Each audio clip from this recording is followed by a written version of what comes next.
Be me. Teresa, 52, devoted mother who raised her son with proper values.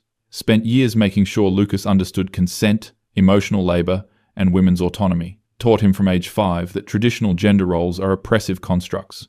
Never let him play with toy guns or anything that reinforced toxic masculinity. Corrected him every time he used gendered language or made assumptions. So proud when he grew up respectful and aware of his privilege as a white male. Lucas is 28 now, works in tech, seemed like he was doing well.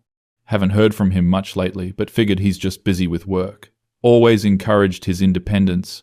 Didn't want to be one of those overbearing mothers. Get a call from his landlord saying his apartment lease expired and he's gone. What the hell? Try calling Lucas, but phone goes straight to voicemail for days. Finally get a text from him. Mom, I'm fine. I moved to Southeast Asia for work. We'll call you later. Southeast Asia? What work? He never mentioned anything about international opportunities. Spend 3 sleepless nights wondering what happened. Did he get fired? Is he running from debt?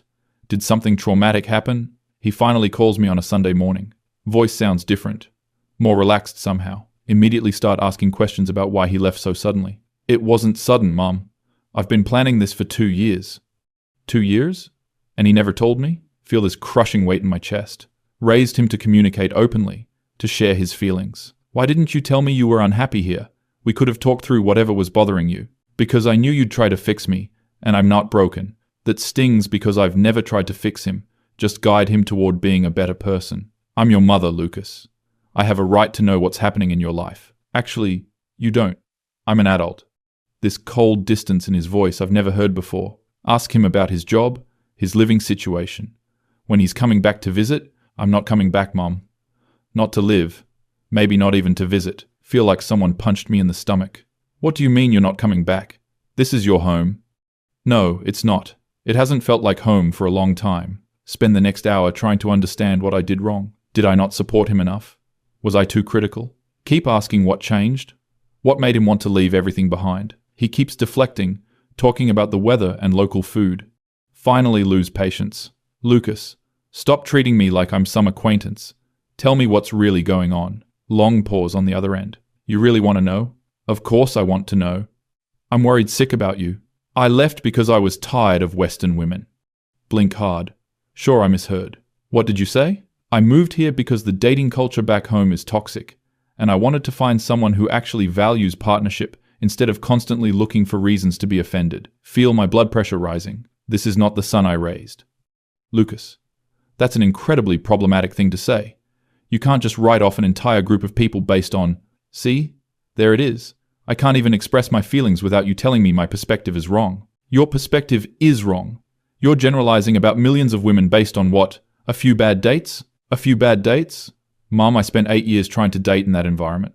Every woman I met was looking for reasons why I wasn't progressive enough, wasn't emotionally available enough, wasn't sharing enough domestic labor, even though we didn't live together.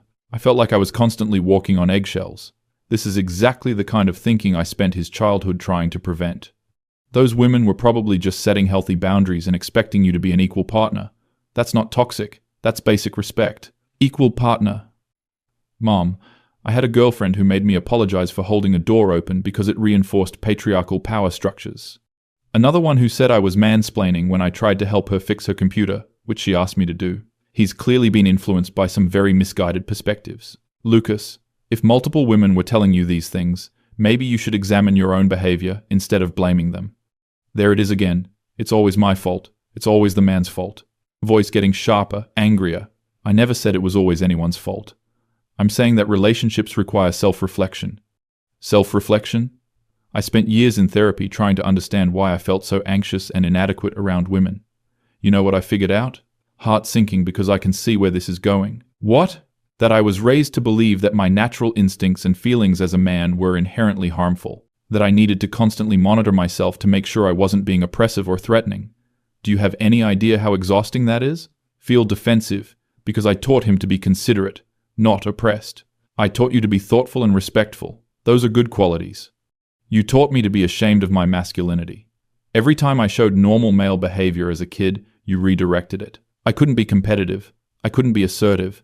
I couldn't even show frustration without you explaining how toxic masculinity was harmful to everyone around me. Remember those conversations differently. was helping him become emotionally intelligent, not ashamed. I was teaching you emotional regulation and empathy. You were teaching me that being male was something to apologize for. Long silence. This is not how I remember his childhood at all. He was happy, well-adjusted, had friends. Lucas, you seemed perfectly content growing up. You never expressed any of these feelings before, because every time I tried, you'd lecture me about privilege and perspective. I learned early that my feelings didn't matter as much as making sure I didn't accidentally harm someone else's. That's not what I did. I taught him to consider other people's experiences. I taught you empathy. I taught you to think about how your actions affect others. Those are important skills, at the expense of my own self-worth. Mom, I spent my 20s afraid to approach women because I was so terrified of making them uncomfortable. I overthought every interaction, every text message, every gesture. I turned myself into an anxious mess trying to be the perfect, non-threatening male. Voice cracking now, and I realize he's actually upset. Not just distant, but genuinely hurt. I never wanted you to feel anxious. I wanted you to be confident and respectful. Well, you got the respectful part right. But confidence? I had none. And you know what's ironic? What? The women here don't want me to apologize for existing. They don't analyze every conversation for hidden power dynamics. They don't expect me to grovel for forgiveness when I have an opinion or preference. They actually seem to like that I'm male instead of tolerating it. Feel sick hearing him talk like this. Sounds like he's fetishizing these women based on stereotypes. Lucas, you're talking about these women like they're not full people with their own thoughts and agency. You're reducing them to what they can do for your ego, and you're proving my point. I can't even describe positive experiences with women without you finding fault with my perspective. Realize this conversation is spinning out of control. Take a deep breath. Try to reset. I'm not trying to find fault. I'm worried that you're running away from problems instead of addressing them, and I'm worried that you're making some very unfair generalizations about Western women. Unfair? Mum, these aren't generalizations. These are 8 years of lived experience. 8 years of being told that my masculinity was toxic, that my career success was unearned privilege, that my desire for a traditional partnership meant I wanted a domestic slave. Never taught him any of those things. Taught him that success requires acknowledging advantages, not that he didn't earn it. I never said your career success was unearned. You didn't have to. Every conversation about my achievements came with a reminder about systemic advantages and how important it was to lift up others. I never got to just feel proud of working hard. That's not how those conversations went. Was teaching him to be humble and socially conscious. I was trying to help you understand your place in the world and your responsibility to help others, by making sure I never felt good about myself without guilt attached. Do you know what it's like to achieve something and have your first thought be about who might be disadvantaged by your success instead of just feeling happy?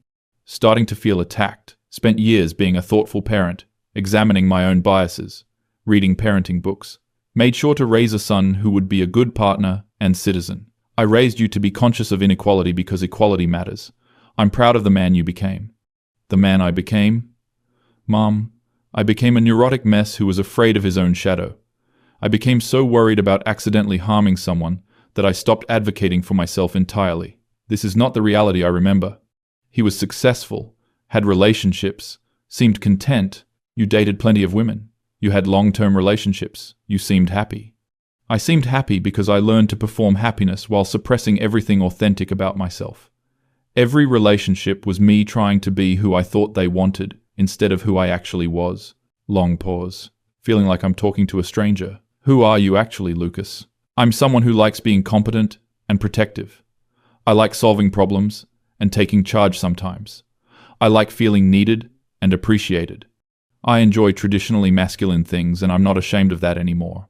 And you know what? The women here appreciate those qualities instead of seeing them as character flaws that need correcting. Heart sinking, because this sounds like he's rejecting everything I taught him. Those qualities aren't character flaws, but they become problematic when they override other people's autonomy. See, there you go again. I can't even describe positive traits without you immediately jumping to how they might harm someone. This is exactly what I'm talking about. Feel tears forming because this conversation is going nowhere. I just want you to be happy and healthy, and to treat people with respect. I am happy. For the first time in years, I'm actually happy. I'm dating someone who doesn't see my masculinity as a threat to overcome. She appreciates when I take initiative instead of requiring constant negotiation. She likes that I want to provide and protect instead of viewing those instincts as patriarchal oppression. This sounds like he's found someone who enables his worst impulses. Lucas, healthy relationships require communication and negotiation. If she's not advocating for her own needs, how do you know she's not advocating for her needs? Why is your assumption that she must be oppressed instead of that she might actually be happy with our dynamic? Because these traditional relationship patterns often hide inequality. Because traditionally, feminine relationship roles often come with real costs that women bear silently. And there it is. You can't accept that a woman might genuinely prefer a more traditional dynamic. You've decided that any woman who doesn't conform to your model of empowerment must be brainwashed or oppressed. That's not what I think. I think all women deserve choice and agency. I think all women deserve the right to choose their own path without societal pressure. Unless they choose something you disapprove of, then suddenly their choice isn't really a choice, it's internalized oppression that needs to be corrected.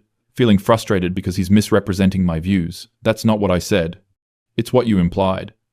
Just like you spent my entire childhood implying that my natural male instincts were problems to solve, rather than qualities to develop positively.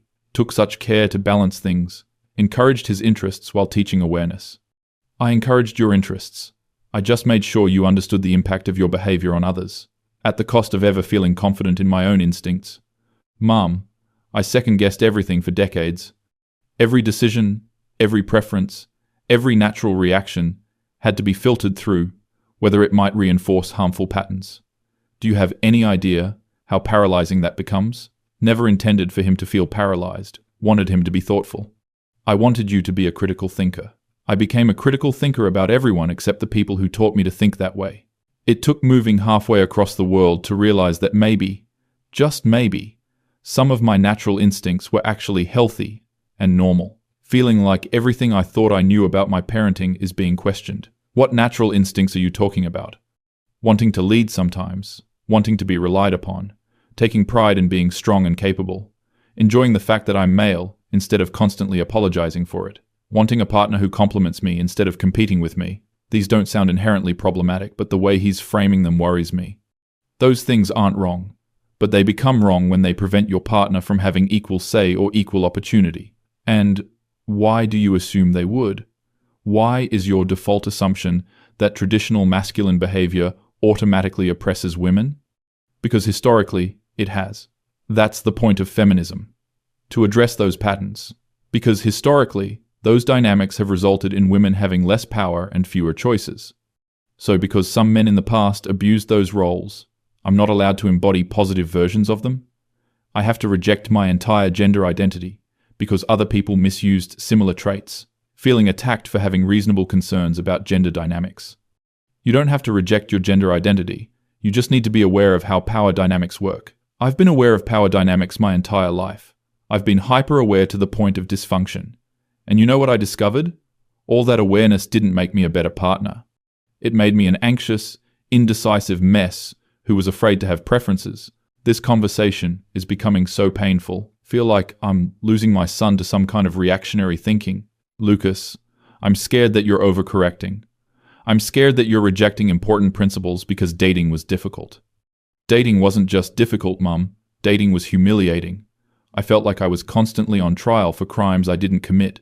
Every interaction was a test I didn't know how to pass. Maybe he did have some bad experiences, but that doesn't invalidate the entire framework. Some people take things too far, but that doesn't mean the underlying principles are wrong, doesn't it? When an ideology consistently produces anxiety, guilt, and dysfunction in the people trying to follow it, maybe the problem is with the ideology. Feminism doesn't produce those things when understood correctly. Feminism doesn't produce anxiety and guilt. Misunderstanding feminism might. So now it's my fault for not understanding correctly? 8 years of therapy, dozens of books, constant self-examination, and I still didn't get it right? Feel defensive because he's attacking something that matters deeply to me. I'm not saying it's your fault. I'm saying that maybe your interpretation was influenced by anxiety, rather than the actual principles. My interpretation was influenced by you, Mum. By 18 years of being taught that masculine behavior was inherently suspect and needed constant monitoring. That's not what I taught him. Taught him to be conscious and respectful. I taught you to be thoughtful about your impact on others. You taught me to distrust myself. And you know what's really sad? I internalized it so completely that it took years of living abroad to realize that most of my instincts were actually fine. Feel like crying because this is not how I remember raising him. I remember a happy child who was kind to everyone. I was kind because I was afraid of the consequences of not being kind. I was helpful because I was afraid of being seen as selfish. I was deferential because I was afraid of being seen as domineering. Everything I did came from fear of your disapproval. That can't be true. We had such a close relationship when he was growing up. We talked about everything. You came to me with problems. I came to you with problems that fit your worldview. I learned early which feelings were acceptable to share and which ones would result in lectures about privilege and perspective, starting to feel defensive and hurt. Put so much thought and care into raising him. I was trying to raise a son who would be a good partner and contribute positively to the world. At the cost of raising a son who felt good about himself. Do you realize I've never felt proud of being a man? Not once in my entire life until I moved here? That hits hard because pride in gender identity seems problematic. Pride in gender identity can become toxic when it's based on superiority over others. And there you go again. I can't even express feeling good about my masculinity without you immediately explaining why it's dangerous. This is exactly the pattern I'm talking about. Feel trapped because I genuinely believe these principles matter. I'm not saying your masculinity is dangerous. I'm saying uncritical pride in any identity category can become problematic. Uncritical? Mom, I've been nothing but critical of my own identity my entire life. When do I get to just feel good about who I am without analyzing the potential negative impacts? Long silence because I don't know how to answer that. Want him to feel good about himself, but also want him to be aware of larger social dynamics. I want you to feel good about yourself within a framework that considers other people's well-being. That framework has made it impossible for me to feel good about myself at all. Every positive feeling gets immediately qualified with guilt and self-doubt. This is so painful to hear. Never wanted him to feel guilty for existing. I never wanted you to feel guilty for existing. But you wanted me to feel guilty for existing as a male in a world where males have advantages. Every conversation about success, relationships, or personal satisfaction came with reminders about privilege and responsibility to others. Those reminders were important for developing empathy and social consciousness. Those reminders were meant to develop empathy, not guilt. The impact was guilt. Constant, pervasive guilt about taking up space, having opinions, pursuing goals, or feeling satisfied with achievements. And you know what finally broke me out of that pattern? What? Meeting women who were actually happy when I succeeded instead of immediately concerned about who might be disadvantaged by my success. Women who celebrated my achievements instead of contextualizing them within systemic inequality. Feel like he's describing women who don't understand or care about social justice. Lucas, caring about systemic inequality doesn't mean you can't celebrate individual achievements. In theory, sure. In practice, every celebration in our house came with a sociology lesson. I couldn't just feel proud of making the varsity team without a discussion about how athletics funding disadvantages girls' sports. Those discussions were important for understanding context. Understanding context is important for developing a complete worldview. Understanding context prevented me from ever feeling unqualified happiness about anything. Every positive experience became a teaching moment about someone else's struggles. Feeling overwhelmed because this is not how I intended any of those conversations. I was trying to help you understand your place in the world. You helped me understand that my place in the world was to feel guilty about my advantages and minimize my own needs in service of correcting historical injustices. That's such a distorted interpretation of everything I tried to teach him. That's not what I was trying to teach you. But it's what I learned. And apparently I wasn't the only one, because I've met a lot of other men here who left for similar reasons. Heart sinking, because this sounds like he's found some kind of community built around rejecting progress. You've met other men who moved abroad to escape Western women? I've met other men who got tired of being treated like potential predators in their own dating culture. Men who wanted to find partners who actually liked them instead of just tolerating them. This sounds like such a victim narrative. Western women aren't treating men like predators for expecting basic respect. Western women aren't treating men like predators. They're just setting boundaries and expecting equality. Some are setting reasonable boundaries. Others are using social justice language to justify treating men badly and calling it empowerment. This is exactly the kind of thinking that undermines women's legitimate concerns. Lucas, women have spent centuries having their boundaries ignored and their concerns dismissed. If some women are being extra cautious, it's because they've learned they have to be. And I understand that intellectually. But emotionally, I got tired of paying for other men's crimes. I got tired of being treated with suspicion until I proved I was one of the good ones. Feel like he's completely missing the point about why women might be cautious. Women's caution isn't personal. It's protective behavior based on real experiences. I understand that it's not personal, but it still felt personal when I was experiencing it day after day in my actual life. Understanding the sociological reasons for something doesn't make it feel better when you're on the receiving end. This is such a self-centered way to think about women's safety concerns. So women should just ignore their safety concerns to make men feel better. No, Mom. Women should do whatever they need to do to feel safe. And men should be allowed to pursue relationships where they don't have to constantly prove they're not dangerous. This sounds like he wants relationships without accountability. Accountability isn't the same as being treated like you're dangerous. In my experience, they became the same thing. Every relationship felt like I was on probation for crimes I might commit rather than being appreciated for who I actually was. Maybe he was dating women who had been hurt and were being extra careful. Maybe the women you dated had bad experiences that made them cautious. Maybe they did. And maybe I deserved to date women who hadn't decided that all men were guilty until proven innocent. Feel like he's being incredibly insensitive to women's legitimate concerns. That's such a selfish way to think about other people's trauma responses. And there it is again. My feelings and experiences are selfish if they conflict with someone else's. This is exactly what I'm talking about. His feelings matter, but so do women's safety concerns. Your feelings matter, but so do women's safety concerns. I never said women's safety concerns don't matter. I said I got tired of being treated like a threat by people who didn't know me. This is going in circles, and I'm feeling more upset by the minute. My son has apparently been harboring all these resentments for years. I had no idea you felt this way, because I knew you'd react exactly like this. I knew you'd find ways to explain why my feelings were wrong, or selfish, or short-sighted. I'm not saying his feelings are wrong, trying to help him understand a broader context. I'm not saying your feelings are wrong. I'm trying to help you understand why things might be the way they are. I understand why things are the way they are. I just decided I didn't want to live with the consequences anymore. Consequences of what? Basic respect for women? Consequences of what, exactly? Consequences of a dating culture where men are guilty until proven innocent, where masculine behavior is automatically suspect, where wanting traditional things makes you a misogynist, and where women's emotional needs always take priority over men's. This is such a distorted view of what equality looks like, Lucas. Equality doesn't mean women's needs take priority. It means both people's needs matter equally.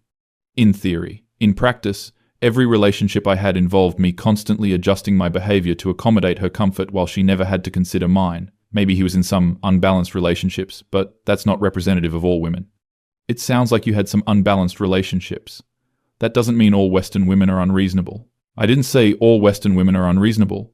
I said the cultural expectations around dating had become unreasonable, and I wanted to find somewhere with different expectations.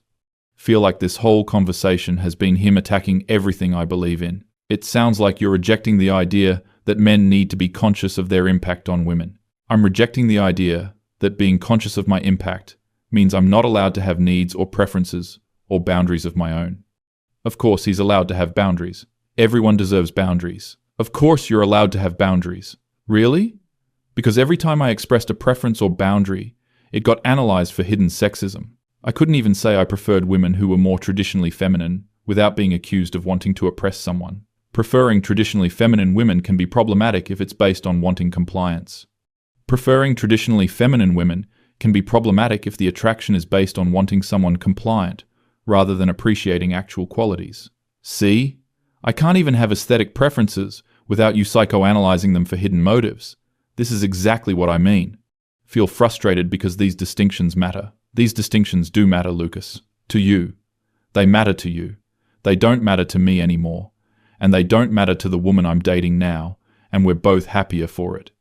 Feel scared that he's in a relationship that's reinforcing these problematic attitudes. What's your relationship like with this woman? It's peaceful. We both have roles we're good at and enjoy.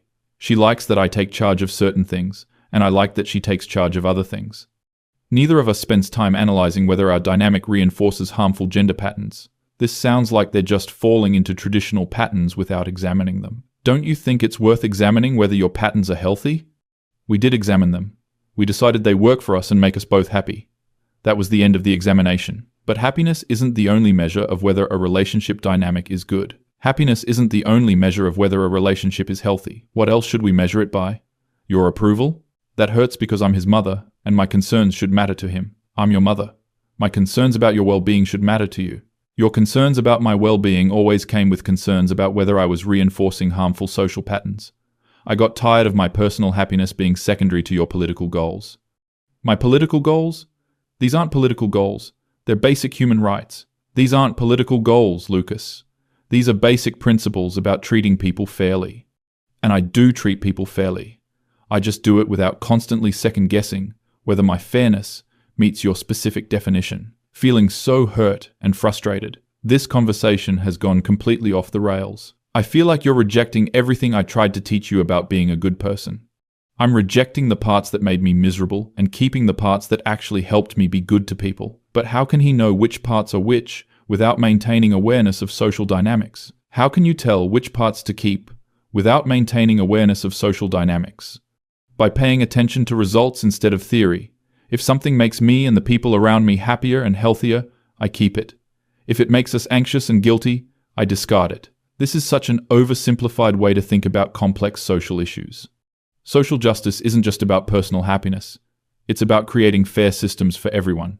And I'll worry about creating fair systems when I'm in a position to create systems. Right now, I'm just trying to create a fair relationship with one person, and we're managing that just fine without a theoretical framework. Feel like crying because this feels like such a fundamental rejection of my values. I feel like I don't know who you are anymore. You're finally meeting who I actually am instead of who you wanted me to be. That's not fair because I loved him exactly as he was. I loved you exactly as you were. You loved the version of me that successfully performed the values you wanted me to have. This is the first time you're meeting the version of me that stopped performing. Long silence. Don't know what to say to that because maybe there's some truth to it. Maybe I did focus too much on values and not enough on just accepting him. I don't know how to fix this. You can't fix it, Mom. And that's okay. I'm not broken. I'm just different from what you expected. Feel so lost because this feels like losing my son. It feels like I'm losing you. You're not losing me. You're just losing the version of me that needed your approval to feel okay about himself. But I want him to care about my approval. I'm his mother. I want my approval to matter to you. It does matter to me. But it doesn't control me anymore. Those are different things. I don't know how to process any of this. Feel like everything I thought I knew about parenting and values is being questioned. I need time to think about all of this. That's fair. But Mom, while you're thinking, try to consider that maybe I actually am happier now.